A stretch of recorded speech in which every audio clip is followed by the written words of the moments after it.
Looks like we got a little snow last night.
Okay, so before my phone rudely died on me because of lack of battery, I should have charged it overnight. I was talking about when you pick a piece of land, you want to, plan for whatever you're going to use it for. So if it's vacationing and stuff, or off-grid, or security, or any of these things, it's just, check it out. There's lots of land available in many different places. And, if you want a really flat ground that you want to be able to, grow a whole bunch of crops on and do all that stuff, not to say you can't do it on a hill, but you can. Or maybe you just want to have something that's more security off-grid up on a hill. Our land is kind of hilly, so, we've got a nice level base at the bottom and it goes up on a hill. And then at the top, it's just, you got, view city. You can see everything. This is a beautiful view all the way around.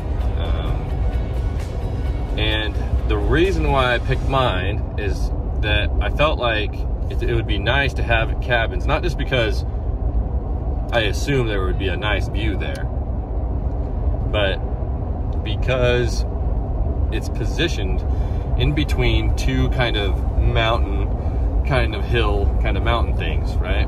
It's like mountains, like you're right in between two mountains. And what that does is that breaks all the wind, the heavy wind that comes over it, it hits it and goes up over the top. So, our cabins wouldn't see any of that crazy, fast-moving, nutty wind that you get unless that you would if you built on top of a mountain, right? And, having a nice seasonal creek where both of those mountains kind of converge together, where you have all the runoff from all the water that would come through, at the bottom, we could dig a pond and have all of that fill up into the pond and then still have an exit point where it naturally exits to where, holy cow, I'm watching a bunch of donkeys getting it on over there. Oh, that's freaky. I am in nature. So, like I said, with having digging a little pond there, all that water runoff is going to run right into that pond, fill it up. And there's a couple things you got to do when you're building a pond. There's extra little things, steps, that you got to lay at the bottom, like a clay kind of stuff, and, rock and stuff. But it fill that up and then have the natural exit point, so that every year it's constantly flushing through that, as well as you can even have groundwater being pumped into there or whatever to keep cycling the water and stuff. But I could have a pond there where I could actually put like a little boat, a dinghy or something on there, and go out in the middle of a boat. If you dig out a good 1 to 2 acre pond, that would be pretty radical and awesome, right? What else? But yeah, I've got a lower base where I could access it at the base, and I got another access at the top, and just tons of land opportunity, tons of cabin opportunities up there. There were some areas where they had like a lot of rock where I could just put you could practically build, and put some concrete and build some foundations right on top of that rock, and that ain't going anywhere. And then, having a well up at the top and then having it gravity feed the water down to, any other structures. If you have any farm type structures or barns or sheds or other cabins or things like that. You know, you can do that. And so, yeah, I mean, I'll probably show some pictures as I go through this video, but it was really breathtaking up there. I also positioned a cool little wildlife capturing camera. It's a camera that captures video and picture, so that way I can kind of document all the different types of animals that live up there. Again, for survivalists, that's important, having trees and water and wildlife and stuff like that. That you know, if the stuff ever hit the fan, you'd have everything you need to survive, right? And take care of your family. That's kind of what Inspire Off-Grid is that, you know, I wanted to start that up because, one, I get to learn something new, and I get to kind of teach you guys what I'm learning, and you guys can learn from my, you know, my winnings, and then also, you know, my failures, right? And, you know, while I was up there, as far as wildlife goes, I thought it was really cool to wake up and see, you know, a good 20 deer on my land. You know, they're just doing their thing, grazing, eating all the weeds. And wildlife's really good too, because they'll eat all that grass and all that crazy weeds and stuff. And having so much of that up there. Plus I had cows up there too. I was totally stunned. I've got cows on my property where we've got, you know, the ones I counted, I counted like 25 cows herd up by there, and you know, 20 deer. I only saw one track footprints for a wild dog or something, you know, a coyote, but I heard in the distance many of them. Later on, I did notice down the way there is another a home or a cabin of sorts. It's far away. It's farther from where my land is at, but you know, they had dogs and stuff. So, but pretty cool, a really cool experience. And I'm really glad that I'm able to share it with you guys step by step. It might take a little while to get there with all these videos that we're putting out, but these are all really good nuggets of information for you to learn from. You know, looking at land, research who's selling it, research, you know, how much it is. They'll give you the GPS coordinates of the land. So then you take those GPS coordinates, you punch them into Google. There's other little, it's really cool, little websites. I'm gonna try to post one on here, but you can actually, you know, input 4 different coordinates, GPS coordinates, and it will automatically map out your whole land. You can also do that just using Google Earth. It's called Google Earth. It allows you to just add another point, and basically it'll create the map for you. And then you can also see in Google Earth kind of the 3D view, where it's like the terrain and how it kind of, you know, angles and stuff like that, and take screenshots, and then you dump it into a program kind of like Photoshop or some kind of drawing program, and you can kind of like just do a little hand sketch, or even print it off on a piece of paper and do a hand sketch of, you know, where you could see a little, you know, house, you know, water well or something. You know, more than likely, unless your property is a really expensive piece of property and it's already got like a lake or a river going through it, you're going to end up with digging a well, right? And digging a well, digging a surface, you know, groundwater well, which is not too deep. You can do pretty much yourself and buy a drill that does it for like $2,000. Again, I could probably post that link as well, where you can find those. But I'm gonna have one professionally put in. That's probably gonna be more like $10,000–$15,000, right? So I mean, I'm investing in it. But you do it once, and now you've got unlimited amounts of water. You know, and again, always check your zoning too to make sure that nobody has control over all your water and stuff too, because then, you know, that doesn't make it. That's not a good property to buy. So make sure that you have rights, or 50% rights, or something, you know, to all the minerals of the land, or the, you know, in the water. If there's any type of things that, you know, companies have put a hold, you know, against your water or something weird, you know, check that stuff out. But lucky for me, We didn't have any of those issues. It all checks out. It's all awesome. And it's a simple call to the county assessor. That's who you're looking for, the county assessor. And then they'll put you, they'll let you know everything about what's going on with the land, and then what you're zoned for. And then they'll also put you in contact with the building and zoning and planning kind of commission. That's it's a local group of people that work for the government that tell you, hey, you know, this is what, I mean, I hate to say it, this is what you can and can't do on your land, but here's all these options. And there's a ton of options for you, so it's not like you can't do a whole bunch of stuff with your land. You do what you want. But you do want to go the right way. You do want to get permits for stuff. You don't want them to come around down the road and, you know, fine you for something stupid, and then, you know, you're sitting on a freaking $70,000, $80,000 fine or something just because you wanted to build a small shack in the middle of nowhere. You know, you can get approved for that small shack. It might cost a couple $100s to get the permit because that's what they want. They want their money, but you will get it. Where I'm at and where I'm zoned, I have to do incremental builds. That means you have to do, you know, a well first, and then after the well, you know, a septic system, so that you can, it's basically your own, like, you know, sewage treatment system, and they're not hard. You can actually do them yourself.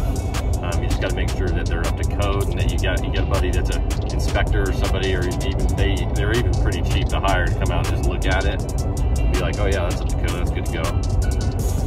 Have a sign off on it, boom, now you're good to go. You go back to the county with that and say, all right, here's my septic, done, signed off, built, it's been inspected. Now can I move on to my next piece? As long as you got water and septic, they don't care.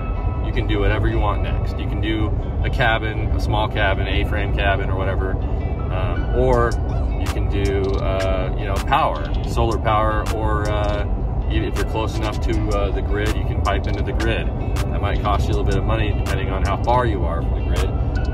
That's why if you're really out of the way, you're definitely going to want to go solar.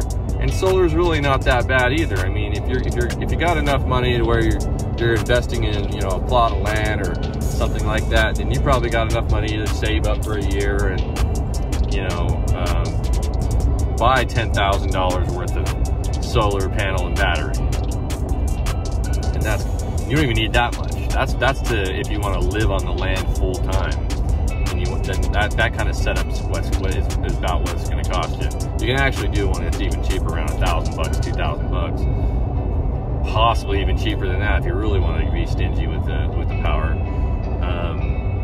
Then you can do that, you know. And if you got clotheslines, you can hang dry your clothes and stuff. And there's all kinds of options. It's kind of like going back in time and, you know, experiencing how things were before we got all, you know, crazy modern and stuff. I keep talking about it, but one of the most exciting things that I like about my property is it makes you feel like you're in the middle of nowhere, but it's not really that far from everybody. I mean, it is, you know, half hour away from everybody, but, you know, I'm also in the middle of somewhere up on a hill where I get full bars of internet and, you know, cell phone service. And man, that right alone was worth the land. That one little piece to me, it's that important because I run an internet company, you know, advertising and marketing for businesses. I help my clients grow their businesses from nothing to monster companies. Of course, you know, they got their hustle too. They're doing a lot of hustling on their side too. But our branding and design firm, Inspire Your Brand, does amazing work. We've got amazing employees, and you know, we're just very lucky. We're blessed. So I'll keep you guys up to date on everything that's going on with this stuff. Again, this is my hobby. This is something I just love to do. We got to go up there and hang out, and, you know, camp overnight, and build ourselves a fire and stay warm and cook our meat. You know, we got some like filet mignon and cook it right on the grill underneath some hot bed of coals in a fire pit that I built.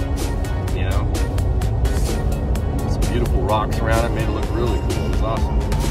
And you know, that thing's always going to be there.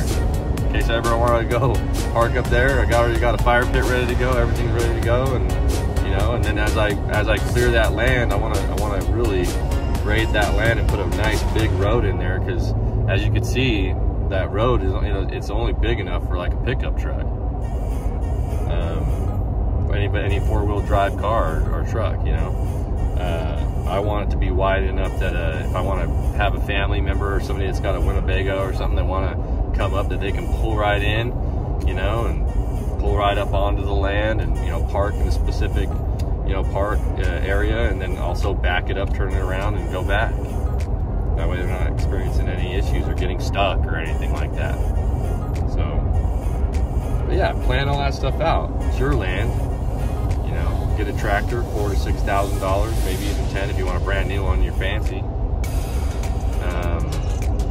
Dig your own stuff. Grade your own land.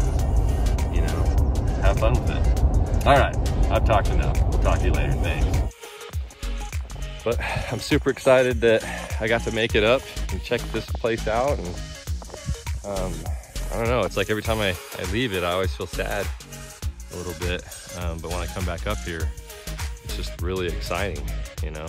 Just makes you feel really small, even though that this is a small world. It just feels massive up here, you know.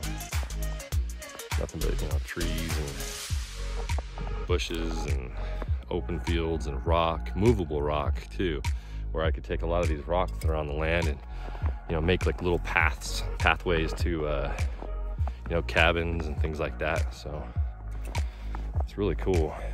So whenever if you ever thinking about buying land, that's something to think about, is, you know, what do you want? What do you want out of it?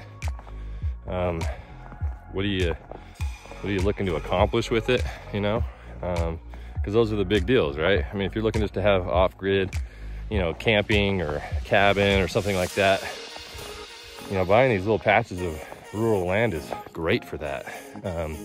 Try to be smart about, you know, does it have a creek or a seasonal creek or something that rolls through it? That helps. Look for signs of water. Oh, that was another cool thing. So, let's see if I can point at it.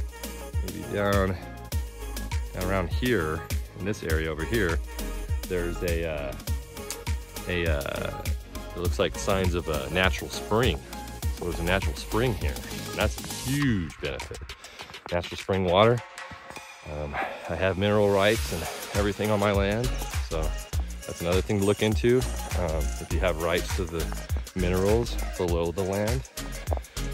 Not that you'll ever, you know, dig for oil or anything, but the option is cool to have it. And, you know, we are going away from oil, and that's fine. But, you know, the water resources, stuff like that. You know, I'm gonna drop a well on this land. And that means that I'll have unlimited water that I can use to drink and, you know, grow crops and things like that. I can even easily pop in a ground well for groundwater that's not too deep. And you can do that yourself with a $2,000. They actually have some cheaper well drill. So that's kind of cool. But yeah, I mean, yesterday I came up and coming right through here, I saw 20 deer, 20 of them.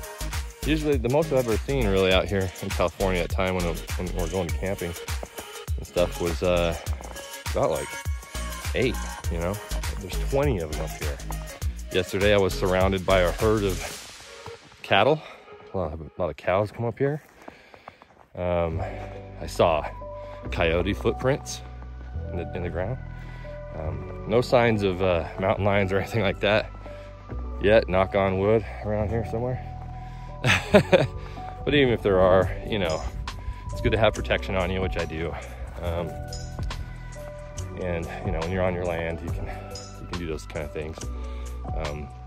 Oh, when you're buying land, also make sure that you check the zones to make sure that it's not zoned residential, because you can't be firing your guns off in residential areas. So, you know, find something that's like UC, UC2, you know, agriculture, you know, that kind of stuff. where it's, you know, you can build a cabin, you can, you know, build those things that you need if you want to grow any type of crops or anything like that on your land, which you're going to want to. I mean, if you're going to really be serious about an off-grid kind of cabin life, you know, that's you're gonna have to figure out a way to minimize your load when you're going out to buy groceries and stuff. And if you can have a greenhouse with all the delicious goodies that you want to grow, it's so weird. When I was younger, I loved the easy life, you know, like, you know, mom providing for me and doing all this stuff, and I never would have thought that one day, you know, I always wanted land and stuff, but never thought one day I could actually go out and do it. I grew up with nothing. I was very, very poor. My mother was very, very poor. She raised 5 boys on her own. And, you know, look at us now. Like, you know, we're doing all right. And, you know, I've built a business and I've been able to afford things that, you know, a lot of us dream about, us poor kids dream about. Maybe even rich kids too, who knows? Sometimes people grow up and they have money and maybe they get bored of it, you know? But this lifestyle, it's just different. I still have a home, you know, in the city. I still, you know, run my business from there and stuff, but I lucked out when I got this property. Do your research, call the county. If you're gonna buy it online, call the county, the recorder, and make sure that, you know, it is exactly what they're selling. Find out the zoning. Find out what you can and can't do on the land. Very important. So, but this one's cool. This land's really cool. I don't want to take up too much time, but the way I got it is it comes right up through here and it's just below. So there's a high point way up there. You come down that high point, you hit like a little road right here, right? I don't know if you can see it, but there's a little road that kind of guides along. And all this on that side, way over there where all those trees are, way over there, past the trees, is my land. And I own this whole entire hill all the way down